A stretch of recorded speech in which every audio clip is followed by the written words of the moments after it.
जाने वाला एक पूंजी पेट से, एक धंधा से ओम बिरला इस राजस्थान को लूट रहा है, राजस्थान को खून से नूच रहा, राजस्थान के किसानों की आमदनी को खाने का काम कर रहा है। उस ओम बिरला के खिलाफ, उन हाउस में बैठे धन्ना सेठों के खिलाफ तुम्हारे बेटे ने मोर्चा खोल रखा है।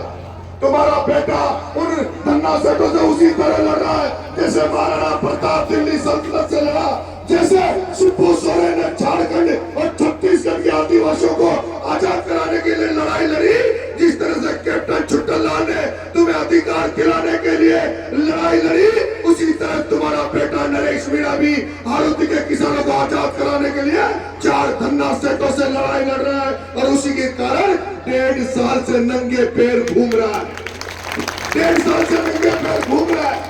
जिस ओम बिरला ने कोटा बूंदी की जनता को लूट लिया, उस ओम बिरला की देन है। आज आप देख रहे होंगे, कहीं घर बनाओगे, शौचालय बनाओगे, दीवार बिल्डिंग बनाओगे, तो जो रेत है, जो बजरी है, वो 10,000, 20, 12,000, 15,000 से कम एक टोली नहीं मिल रही। उसका कारण अगर कोई है तो वो ओम बिरला, जिसने पूरी बनास पर कब्जा कर लिया, जिसने पूरी बनास पर कब्जा कर लिया। अभी मैं देख रहा हूँ पागरी गांव में भी संकट आने वाला है।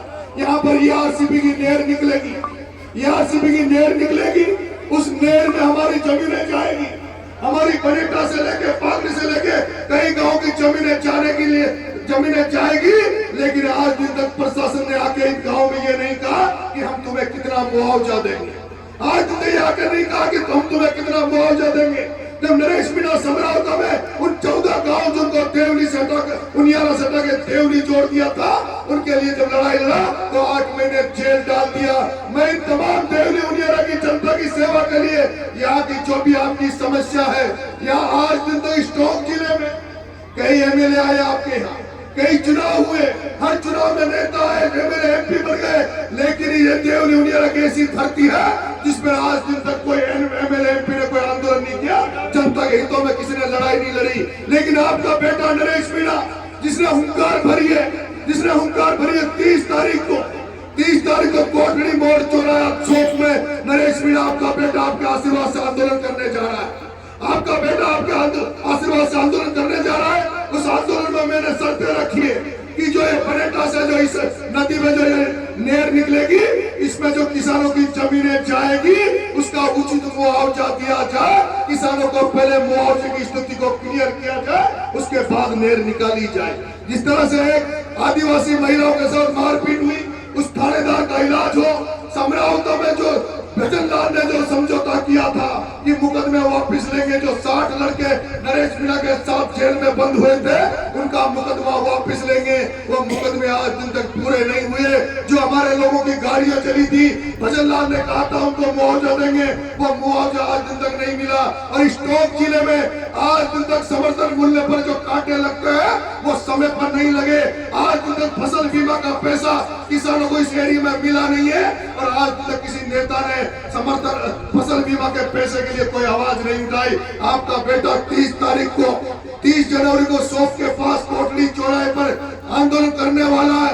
या तो प्रशासन 30 तारीख के पहले आपकी बेटे की मांगों को पूरा मान लेगा, और अगर आपके बेटे की पूरी मांगे नहीं मानी तो मैं आपसे वादा करके जा रहा हूँ। वो बाबा ने अभी जो कोसाली वाले मीडिया ने गीत गाया था कि सरकार हमारा अधिकार है लोकतंत्र का, मैं आपका वादा कर रहा हूं, आपका बेटा वादा कर रहा है, आपके बेटे की वजह से बीजेपी को 2 सीटों पे जरूर फायदा हुआ।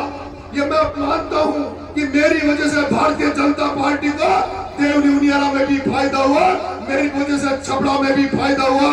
लेकिन मैं आपको वादा दिला रहा हूं, आपको विश्वास दिला रहा हूं, जिस तरह से पंच बुजुर्गों, मेरी माताओं, आपका नरेश मीणा पे आशीर्वाद रहा, तो 2028 के पहले भजनलाल को विदा कर दूंगा।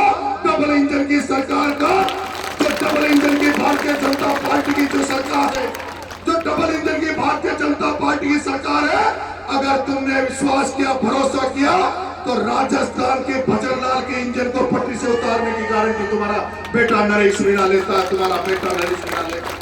कभी ये मत सोचना कि राजनीतिक स्वार्थ के लिए कभी समाज का नुकसान हो जाने दूंगा। कभी भी ऐसा कोई कदम नहीं उठाऊंगा जिससे मेरे आदिवासी समाज का, मुझे चाहने वालों का कोई नुकसान हो। नरेश मीणा तो जिस तरह से कैप्टन छुट्टन जवाहरलाल ने तुम्हारे लिए काम किया,